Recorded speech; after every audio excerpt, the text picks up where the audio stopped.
Subscribe করুন technology BD চ্যানেলকে এবং প্রেস করুন bell icon latest technology videos সর্বপ্রথমে দেখার জন্য। হ্যালো বন্ধু, কেমন আছেন আপনারা সবাই? আশা করি সবাই ভালো আছেন। এই ভিডিও সিরিজে আমরা কম্পিউটার হার্ডওয়্যার সম্পর্কে জানবো এবং এর বেসিক সম্পর্কে আমরা ধারণা নিব। তো বন্ধু, আজ এই ভিডিওতে আমি কম্পিউটারের সিপিইউ সম্পর্কে বলবো। সিপিইউর ভিতরে কোন কোন পার্টস থাকে এবং কোন কোন পার্টসের ইউজ কি এবং এগুলি কিভাবে কাজ করে, আজকে বন্ধু এর বেসিক সম্পর্কে জানবো। তাহলে চলুন বন্ধু শুরু করা যাক। আসসালামু আলাইকুম বন্ধু, আমি শাকিল মাহমুদ, টেকনোলজি বিডি চ্যানেলে আপনাকে স্বাগতম।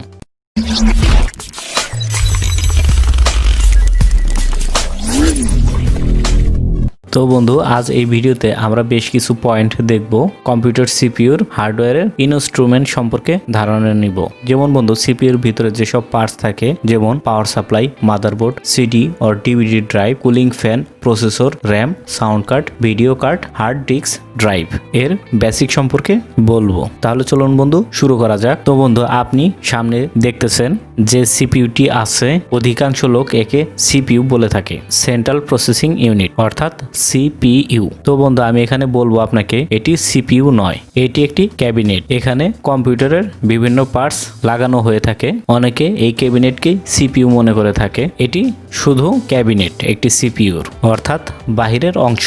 এখন বন্ধু, আমরা আমাদের পয়েন্টের মধ্যে ফার্স্ট পয়েন্টটি দেখব, সেটি হলো পাওয়ার সাপ্লাই। আপনি এখানে বন্ধু দেখতে পাবেন আমরা একে পাওয়ার সাপ্লাই বলে থাকি। একে শর্ট ফর্মে এসএমপিএসও বলা হয়ে থাকে। SMPS means switch mode power supply. এর বেসিক্যালি ইউজ মাদারবোর্ড অথবা ক্যাবিনেট, এর ভিতরে যেসব পার্টস লাগানো থাকে like hard disk, motherboard, floppy disk, আরো অনেক পার্টস থাকে যার মধ্যে পাওয়ার সাপ্লাই করে থাকে। এটি পাওয়ার দেওয়ার কাজ করে থাকে। তো বন্ধু, এর কাজ হলো বিভিন্ন পার্টসকে পাওয়ার প্রদান করা। এরপর বন্ধু আমরা সেকেন্ড দেখব মাদারবোর্ড। এখানে বন্ধু আপনি মাদারবোর্ডের ডায়াগ্রামটি দেখতে পাবেন।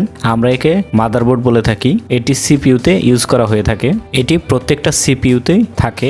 এটি সাধারণত ক্যাবিনেটের ভিতরে লাগানো হয়ে থাকে। এর ইউজ মূলত বন্ধু হার্ড ডিস্ক, র্যাম, প্রসেসর ইত্যাদি এখানে লাগানো হয়ে থাকে। আপনার কম্পিউটারের প্রত্যেকটি পার্টকে কন্ট্রোল করার কাজ মাদারবোর্ড করে থাকে। এরপর বন্ধু আমরা থার্ড পয়েন্ট দেখব সিডি অর ডিভিডি ড্রাইভ।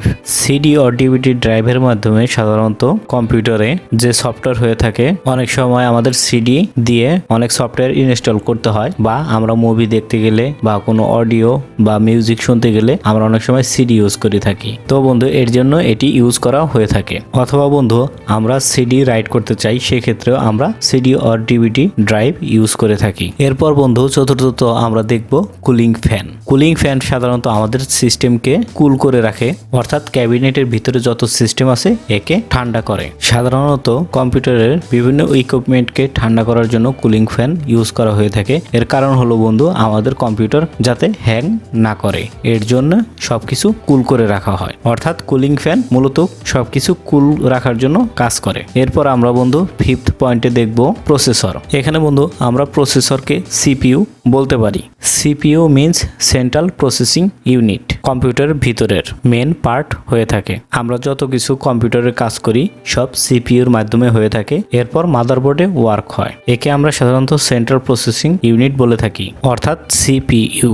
এরপর বন্ধু আমরা 6 পয়েন্টে দেখব র্যাম অর্থাৎ র্যান্ডম অ্যাক্সেস মেমোরি। এটি বন্ধু একটি টেম্পোরারি মেমোরি। আমরা যেসব কাজ করে থাকি কম্পিউটারের মাধ্যমে এগুলো সর্বপ্রথমে ফলো করে র্যাম। এর মানে র্যামের মাধ্যমে প্রসেস হয়ে হার্ড ডিস্কে চলে যায়। আমরা যে কোনো কাজ করে থাকি, যেমন বন্ধু আমরা গান শুনি বা ভিডিও দেখি, গেম খেলি বা যেসব কাজ করে থাকি, এক্ষেত্রে সর্বপ্রথমে র্যামে ফিট হয়। এরপর এটি হার্ড ডিস্কে চলে যায়। এরপর একে মাদারবোর্ড কন্ট্রোল করে। এরপর বন্ধু আমরা 7 পয়েন্ট দেখব সাউন্ড কার্ড। সাউন্ড কার্ড মূলত বন্ধু ইউজ হয়ে থাকে গেমিং এর জন্য, অর্থাৎ ডিজিটাল যেসব সাউন্ড হয়ে থাকে 3D সাউন্ড, এর জন্য ইউজ হয়ে থাকে মূলত সাউন্ড কার্ড।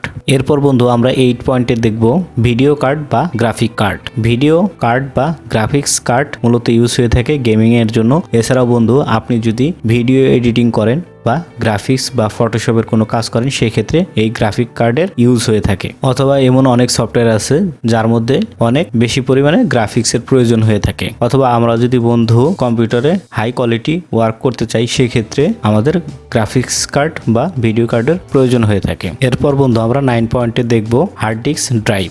একে বন্ধু আমরা কম্পিউটারের ব্রেনও বলতে পারি। হার্ড ডিস্ক মানে একে বন্ধু HDD বলা হয়ে থাকে। এর মানে হলো বন্ধু হার্ড ডিস্ক ড্রাইভ। এখানে বন্ধু আমাদের কম্পিউটারের যত ডেটা থাকে সেই সব ডেটাগুলো এই হার্ড ডিস্কে স্টোর হয়ে থাকে। অথবা বন্ধু আমরা যেসব ফাইল সেভ করে রাখি মূলত এই হার্ড ডিস্ক ড্রাইভে সেভ হয়ে থাকে। এটি বন্ধু একটি ব্রেনের মতো কাজ করে কম্পিউটারে। তো বন্ধু এই ছিল সিপিইউর ইন্টারনাল ইকুইপমেন্টের ধারণা। আশা করি বন্ধুরা আপনারা অতি সহজে বুঝতে পেরেছেন কম্পিউটারের সিপিইউর ভিতরে কি কি ইকুইপমেন্ট থাকে এবং এর ইন্টারনাল পার্টসের বেসিক ধারণা সম্পর্কে আপনি সহজে বুঝতে পেরেছেন। আশা করি বন্ধু আমার এই ভিডিওটি ভালো লেগেছে। ভালো লেগে থাকলে লাইক, কমেন্ট এবং শেয়ার করুন আর অবশ্যই সাবস্ক্রাইব করতে ভুলবেন না। দেখা হবে নতুন কোনো ভিডিওতে। সে পর্যন্ত ভালো থাকুন, সুস্থ থাকুন। জয় বাংলা।